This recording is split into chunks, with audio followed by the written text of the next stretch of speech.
I'm Amanda Bracks. Thanks so much for joining me. I really look forward to taking you through the next workshop, which is about how to plan your marketing. I always get asked, Amanda, what are we doing next month? And should never be working on the next month in your current month. You should really have locked aside 6 to 12 months worth of campaigns, strategies, and structure so that you can really give some thought as to who you're trying to talk to, what type of markets are out there that you're trying to reach, and also to, mixing it up and varying it so that you can tap into those different markets. But also, if you get your marketing plan 6 to 12 months in advance, the beauty about that is you can jump on any opportunities that may arise, such as local area marketing, might be affiliate partner, and they might have an opportunity you can just jump on, and you're not going to be so bogged down with your current marketing for the next month that you'll be able to look at other opportunities and add to your pillar of channels. And I always talk about pancaking is about adding, not replacing. So if you can run a Facebook campaign this month, next month you run a Facebook campaign and a referral campaign. The month after you do your Facebook campaigns, your referral campaigns, and your letterbox drops and flyers.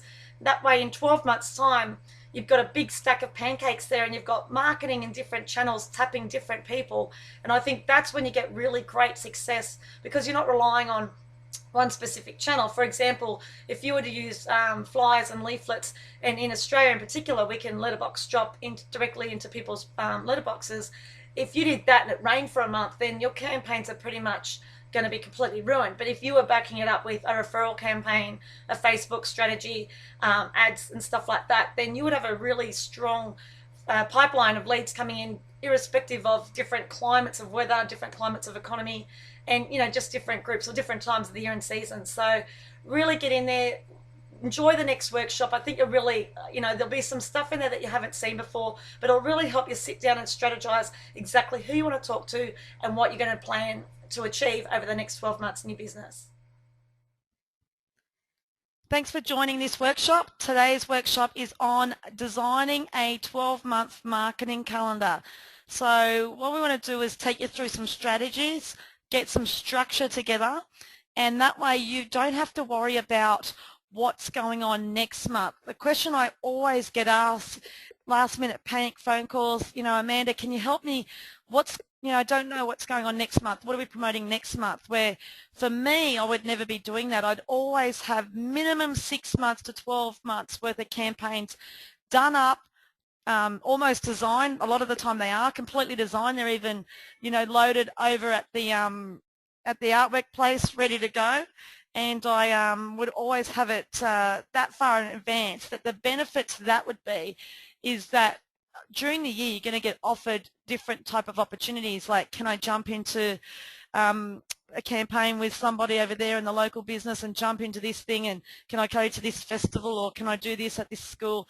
And if you're concentrating so much just on your campaigns and you haven't even got next month's organised, there's no way you could take advantage of other campaigns that might pop up that you hadn't thought about, or even last minute opportunities, such as, a lot of the time people ring me with distressed advertising spacing, and I get full page national magazines, and I've even been featured in a national newspaper for free because for some reason someone's pulled out, yet they know I've got artwork and they're going to do me a favour, and they've dropped me in. I've had $40,000 worth of advertising free in one hit just because she rang me at 2 minutes before the deadline goes to print because someone pulled out and couldn't get their artwork delivered.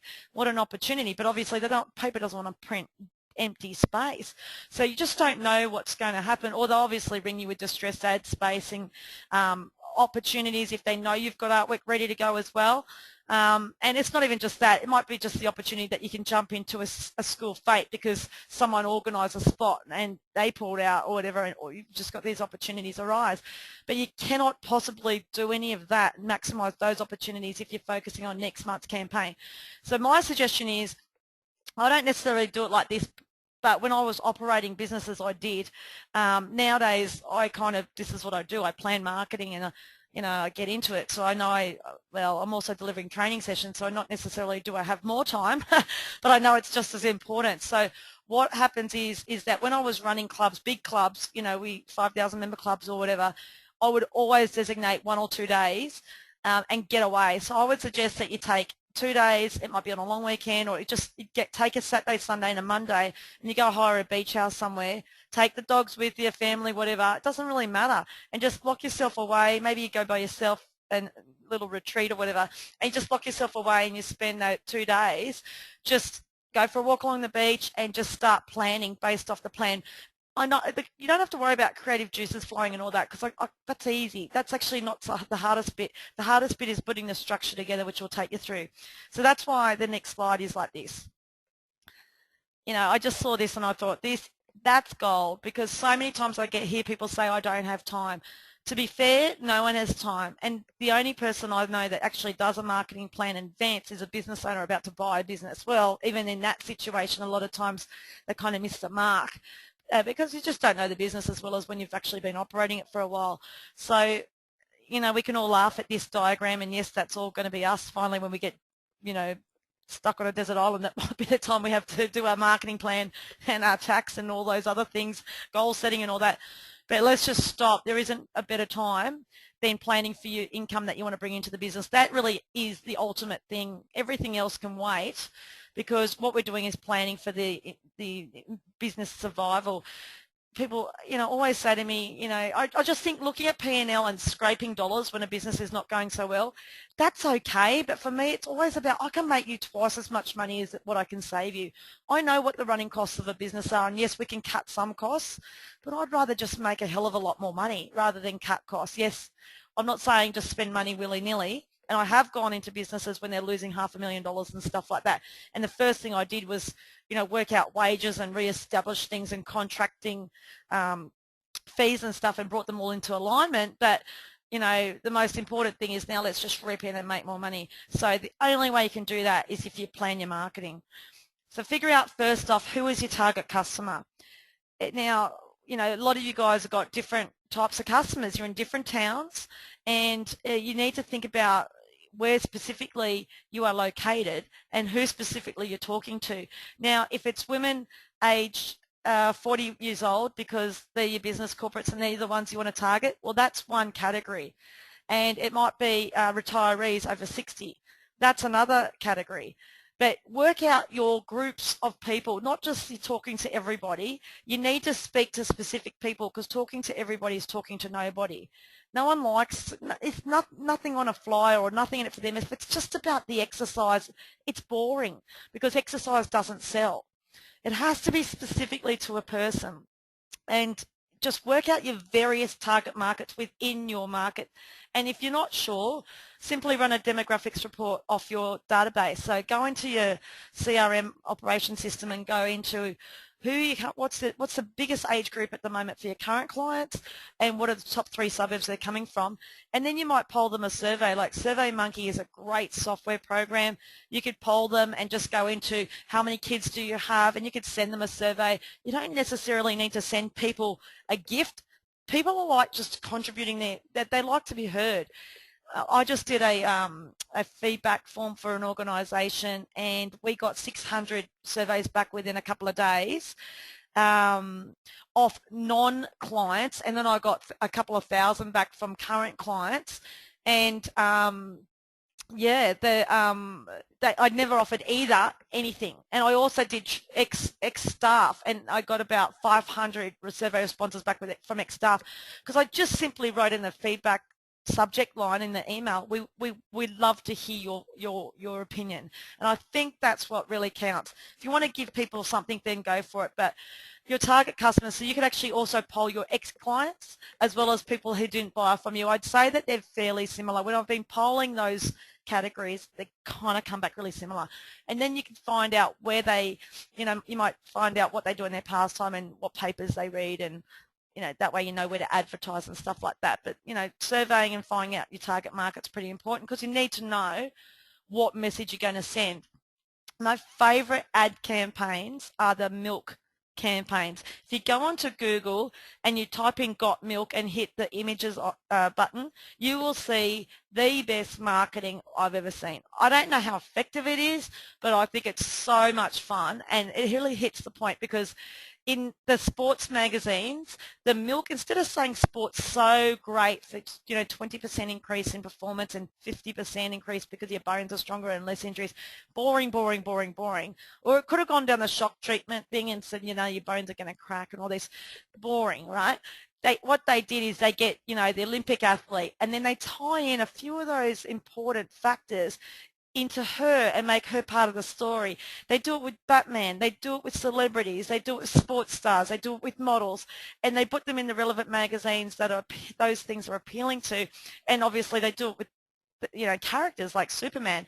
So that's how milk makes you feel. The calcium helps bones grow strong. So even if you're not from Krypton, you can still have bones of steel. Like, it's just clever. So what the purpose of this is that what's your message? Now that you've identified your target market, what's your message going to be? And then you've got to throw it all together. Now, it's really important when you design a flyer or offer or marketing piece that the offer is not your promotion. Nearly, I'd say, 97%, my own guess in what I've seen, of campaigns in the fitness industry are all based off the offer. And they say, what do you mean? What's the theme of my promotion? It's $1 personal training sessions. Whereas you can see that's actually not the theme of this. It's the offer. It's the deal sweetener. The only difference I would have done is I would have normally put the logo in the bottom right-hand corner. The only reason why it's not is because we don't design this for Twitter or LinkedIn or something social media, so it had to get imported behind a logo, so it's the only reason why it's all geared to the left-hand side. So you start with your question or your draw card or your, the offer, like not the offer, but you start with your title in the top left-hand corner. And then you put your picture there, and then your offer or whatever, and then your logo will go in the bottom right-hand corner. Now, this is a flyer where you flip over and you've got your call to action on the back in a bit more detail. Please never print on one side because it looks like you're cheap. If you're talking about servicing clients and customers, people aren't going to deal with you if you can't even print. You don't have enough money to print on both sides. Even if you just put a map of your location on the back and your contact details and your terms and conditions of your offer, that's good enough. But just please don't ever skimp and have a white background. It just says a lot about your business and about your standards. It's, that you're going to cut corners. It's just not a great first impression. So you can see that this campaign is thinking of that swimsuit, and in Australia and New Zealand, summer obviously is in the end of the year. So this campaign is designed for the first month coming into summer. So it would be November if it was Australia and New Zealand. Thinking of that swimsuit. Now, she's thinking of that swimsuit, so she's not actually in a swimsuit. That's mistakes that I've even made in the past. It's just, just the wording. I just thought, okay, these clients are quite savvy. It's a high-end product. They're really intelligent. I actually have to not put her in a swimsuit because she's thinking of that swimsuit. She's not actually in it. And she's the target age group of this demographic. So title, picture, just remember a picture tells 1,000 words. If you get a great picture, you don't need to write as much stuff on your flyer, which is even better, and people will connect with it. And then your offer is just the deal sweetener. It's just to create urgency and get them in, but they're not coming in because there's $1 personal training sessions, and that offers 3 personal training sessions. They're not coming in because that. They're coming in because they want to get into their swimsuit for Christmas, and that is the need of the campaign. And that's why we have to talk to some people rather than talking to everybody. Then this campaign is actually July's campaign for this company, and this last year in July, again back in Australia and New Zealand, can be some of the quietest months. It's never been my quietest month. I just can't stand it when we just put things in boxes and say, oh yeah, July is the quietest month because it's cold. Well, the fitness industry in England goes incredibly well in Melbourne because indoors, people want to train indoors when it's cold. So kind of doesn't make sense. You just got to capitalise on it. What I think happens is we stop marketing about the beach and the swimsuits, and then we think there's nothing else. But we've got to look at being, savvy and clever in the winter months and just doing different things. So again, back into consumers. Consumers are intelligent, so I don't need to sit there and rattle off tone, body, more confidence, rah, rah, rah. All I need to say is, and I came up with this campaign when I was going to speak in Ursa 3 years ago in LA on the plane on the way over there. In fact, I actually thought about it before, but I spoke to a couple of Gold's Gym owners from Asia, and they just loved it. And I said, if we just did a campaign that said, the guys just, the husbands, says, how about it, honey? And she goes, you know what, tonight, yep, let's go for it. And, he goes to turn the light off, and she goes, nah, tonight, leave the lights on. You know, that just says it all, that she's confident, she's in a good space, she finally feels happy with her body, leave the lights on. And that's where it's at, you know, for women that are in their 35 to 45-year-olds. They want to feel confident and they want to be able to leave the lights on. Whenever I poll men, they always go, I say, when was the last time you did it, was the lights on or off? And they can never remember. They're just happy to whichever way it comes. But women are very, very, you know, careful about these decisions we make. We're very, very calculating about this. And last July, this campaign had almost double the amount of web inquiries and phone inquiries than the month before. So it just hit a button with women and it just worked so well. So what message can you speak to women? You don't have to go through and list things, and the makeup industry do it so well where they're not listing, you know, all the products in their makeup. And funny enough, I've polled thousands of women in all sorts of business seminars and fitness seminars and all that sort of thing. And aside the word minerals, which nobody understands what that actually means, and water, not one woman that I've actually spoken to has been able to itemize any products that are in any of their makeup products at all. And funny, we spend thousands of dollars on this industry a year, and then we spend hundreds of dollars on moisturizers and creams to counteract all the damaging things that makeup does to our face. Why? Because we want a result. And that's why you've got the Sarah Jessica Parkers and all the models modeling all the beautiful L'Oreals and all the brands saying beautiful complexion, because they're not selling the way you put it on, or they're not selling the ingredients of it, they're selling the end result. And if we could take a leap of faith out of that book, and I think that if you market that way, and I've been marketing that way for a number of years, the consumers are savvy enough to understand that you don't need to put pictures of weights and exercises in all your pieces of advertising. It's more about the result that you're going to deliver. So with this one, I did it with a yoga studio I work with, and Lift Your Energy. Again, the picture compliments, and sometimes if you do not know what your heading is, I just jump on stock photos such as Fotolia, Fotolia.com, and I type in what I'm looking for, because I was kind of looking for an energy photo. I was looking for spring, and you're looking for something like this, and then it all comes together. You know what I mean? It just, sometimes I get my quotes, I change my titles to suit the picture, and you've got to make sure there's a chemistry between the title, the picture, and the offer, and the month that you're running it. It's not that hard to work it out. And then this one was, you know, there's so many great poses in yoga, and that we always call it the child's pose, and I thought it's so playful. So I came up to the idea, isn't it time to listen to your inner child? And I then went on Fotolia and look for Getty's images or whatever, and look for inner child poses, and tied that together. So you see what I mean? Like, you can definitely come up with a great title. And this organization always used to put their logo up the top. No one's drawn by your logo. Please make sure that it's perfect like that, with the top left draws them in with a question. The picture marries in with that title, so you don't have to say too much. And then the bottom right-hand corner, when the eyes leave the page, is your logo and your business, and that's the solution to what's going on. So now you've got your message, you've got your target market. What channels of marketing are you going to use? Business cards, lead boxes, referrals, and we'll go through a number of it. This is really how we all put it together and get the plan going. So understanding consumer behavior is really important. It's something I always teach, is this stages of change model that I adopted from Kotler's book, a marketing book I did when I started doing a marketing MBA. So the first stage of the decision-making process when someone's making a change is pre-contemplation. They don't recognize that they've got a problem, and that would be someone, I think, that would be, you know, 40, 50, 60 kilos plus overweight. They're just in denial, and whatever they're doing is just getting worse. They're not taking any measures, then just no accountability, nothing. Then the next step is contemplation. So if you wear your brand down to the local shop and get lunch, they are the people that say, oh, you work there, I should come down and see you. So I call them the should people. And you've heard thousands of people like that. So I'm sure that for every dollar you've heard, I should come and see you, you would be rich by now, right? So they're the people in that stage.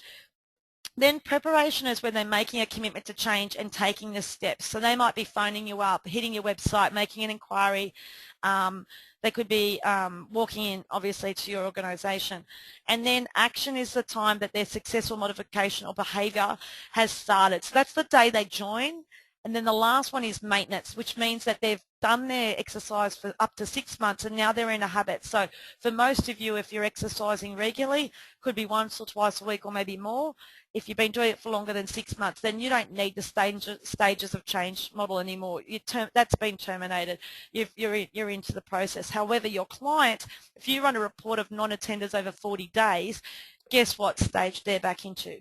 Contemplation. So you need to really work hard at getting them to come back in, getting them prepared and getting them back into action. And obviously stages of change really affect the way we target markets. So not only am I targeting marketing different age groups and demographics and who I want into my business, or actually who are already here, attracted to me naturally and organically, but also other groups that I might want to start targeting.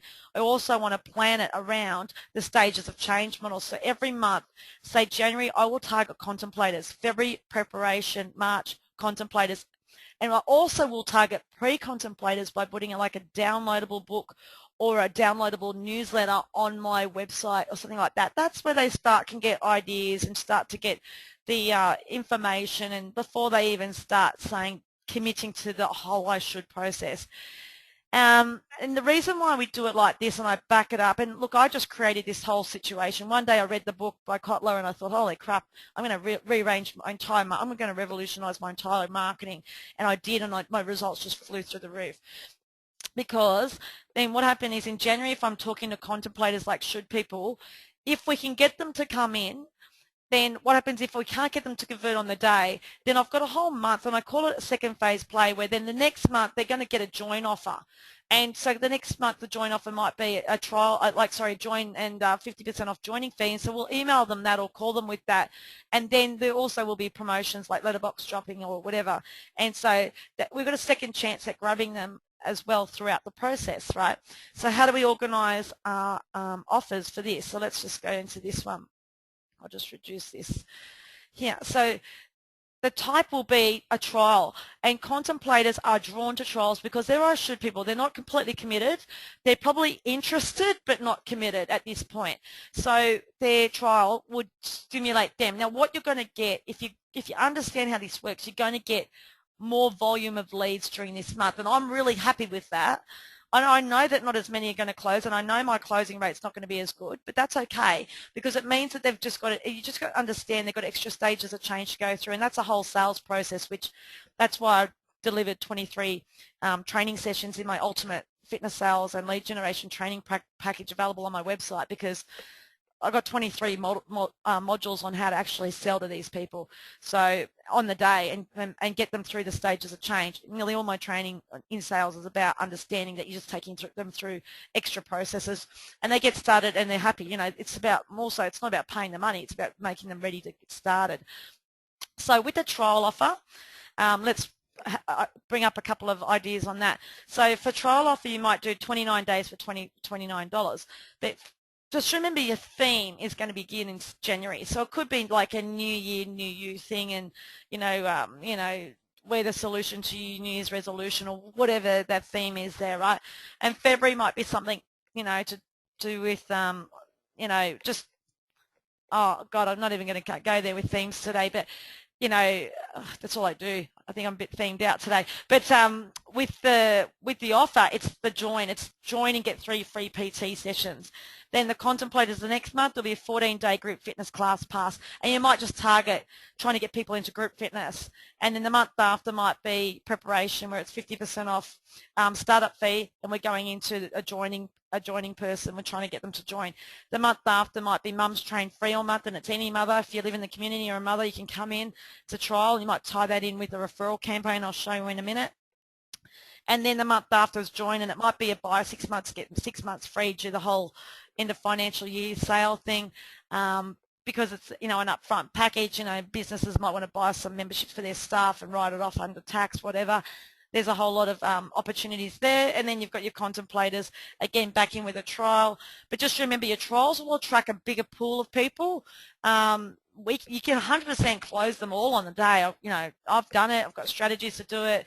Customers are happy. They've got started. You just get them more ready to get started on their goals. However, you just got to understand that it's a bigger pool of people. And then when you do a trial, a join offer promotion, it's a smaller pool of people because they're more ready than the other pool. But I love data. I just want to capture as many people. And the goal of the whole contemplating marketing is to show as many people in the community what you do. If you can give them, that's my biggest thing, is all I want to do is just allow for all the people in the community to allow me to show them what I do.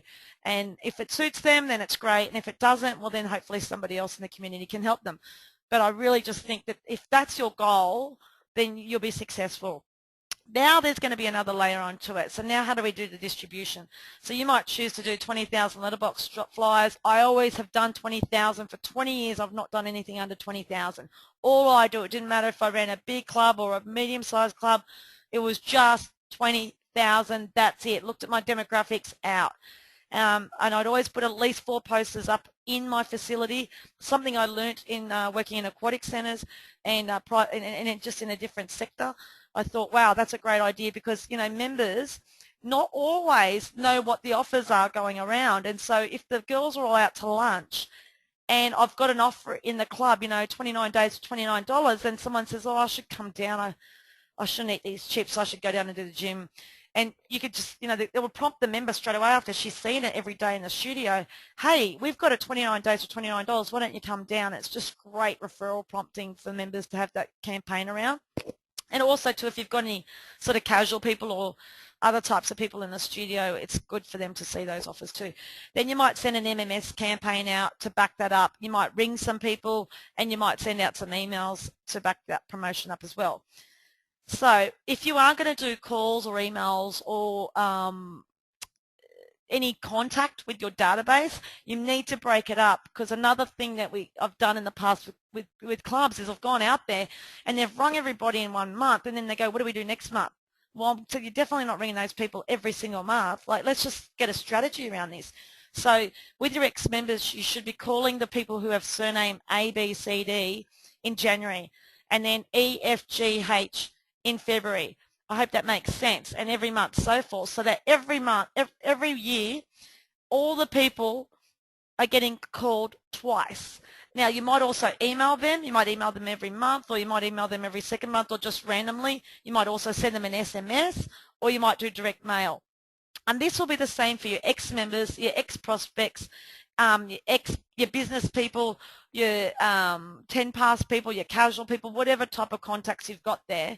You need to strategize it so that you're not just blasting everybody in desperation in 1 month, and you're forming a pipeline of leads throughout the whole 12 months, irrespective of the weather, irrespective of school holidays, irrespective of seasons and financial environments and all that sort of thing. You're just targeting, you're just talking to a whole lot of different people constantly, because whatever pipeline you're creating, it takes at least 12 weeks to get a return on that.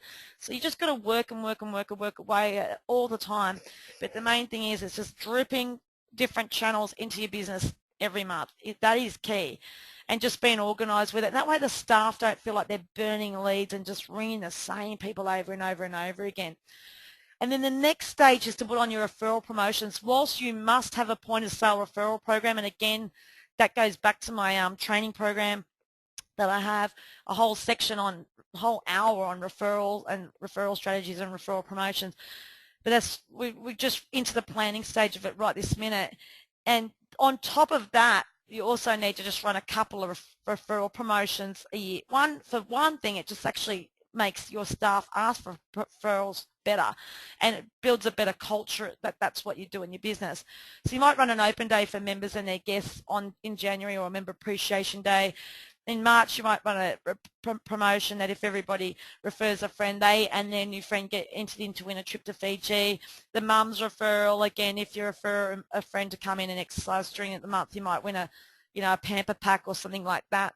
And then one thing I did, I'm pretty sure with one of the studios, is the wall of friendship, where we just got a whole lot of Post-it notes, and we threw them around everywhere, all different colours. We got all the suppliers from the local area to give us different prizes. We kept the vouchers obviously at reception, but we put on the post-it notes what they were, a $20 bunch of flowers, a facial, an hour massage, a family photo shoot, all the different prizes we posted noted all up around a wall, and we called it the Wall of Friendship.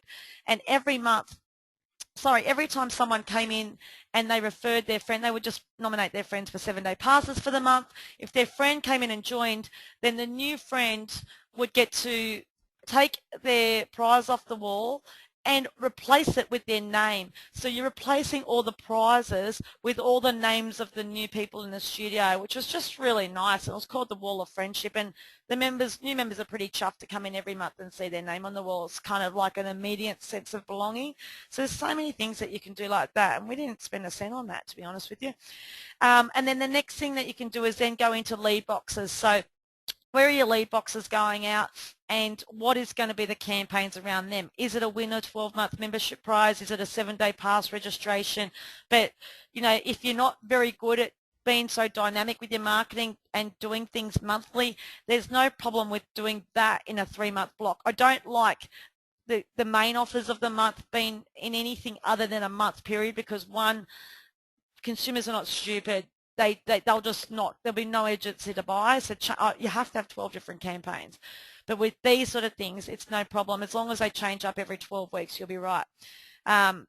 Business of the Month is another program. I have a whole series of alliance promotions that you should do, but one of them is Business of the Month, where the chiropractor might send out an EDM to their database about an offer you've got, and you'll do the same to your database about them, and so forth. So you got the Business of the Month. Gift cards, well, I love them, and these guys might be handing them out with every sale over $100. They get a $100 voucher to your business. And then what's your social media ad campaign looking like?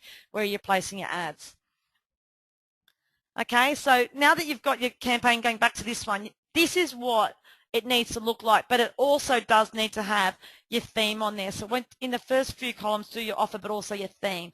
Is it thinking of that swimsuit? Is it, spring clean your body, or detox your body, or release your inner child, or whatever it is? What is it? What is your theme? When I did the class pass, I didn't even do classes. I did Mind, Body and Spirit program. So I focused on yoga, Pilates, Pilates Reformer, Tai Chi, body balance, or whatever it was. And I said, get a 21-day class pass to Mind, Body, Spirit. One of my best ever, most successful campaigns. 60 people joined off that campaign because it was targeted specifically, and it told a story just off our Mind, Body, Spirit program, even though we had, I can't even remember, I think about 70 or 80 classes on the timetable. So just really segment somebody, and don't be scared to let go of groups, because the beauty of the themes every month is that you can talk to somebody every month. So you break up your target market. You might find you have 3 core target markets, and you just hit that. You hit retirees this month, you hit the corporate women the next month, and so forth down the track. But you target the whole thing to hit them. And then after that, the 4 I's of marketing for success I invented, because, let's just be honest, everybody has got ideas. Everybody has got great ideas. Well, if not everybody, a lot of people. And I don't think the ideas are actually the hardest thing to come up with. It's the combination of the 4. It's the ideas, the intention. What is the intention, right? What is the intention that you've got? Is it to... It will be very obvious through your message what your intention is, okay? And then you go into what is the implementation. There's nobody, it doesn't matter how many ideas you've got without implementation. If you can't implement your ideas, they're useless, they're worthless. So the best businesses have got a mad implementer just implementing all the time, and then you must inspect. So grab the ideas, have the right intention, understanding clearly what outcomes you want. What is the implementation strategy? When is it going to go in? How? And you know what they always say, if you want something done, give it to a busy person. And then the last thing would be inspection. If you get your lead boxes out, where are they? The other day I saw one in a cafe, and I photographed it and I sent it to the business and said, please don't come back with the saying lead boxes don't work. What is wrong with this picture? No pen. How the hell is that going to work when there's no pen on the box? So what's the strategy? Go and get one from Officeworks that has a sticker on the bottom of it, has the big cord, and you can stick it on the side. It won't go anywhere. Okay, so you got to inspect what's working. Can't come back and go, no leads in the lead box, it's not working. Needs inspection. Everything needs inspection. Are the flyers going in the letterboxes? Are the flyers at the medical centre there? Are they where you put them the next week? Check it all out. Everything needs to be managed. That's why it's called management. Marketing channels need to be managed. If you want anything to be successful, you need to inspect it. So I hope you got a lot from that. You know, anytime, please ask me some questions. Please restructure your marketing campaign for success, working on the pre-contemplators, the contemplators, the trials, the joins. Mix it up. Get your themes right, get your messages right, get your graphics right, and just see what your results are, and out you go.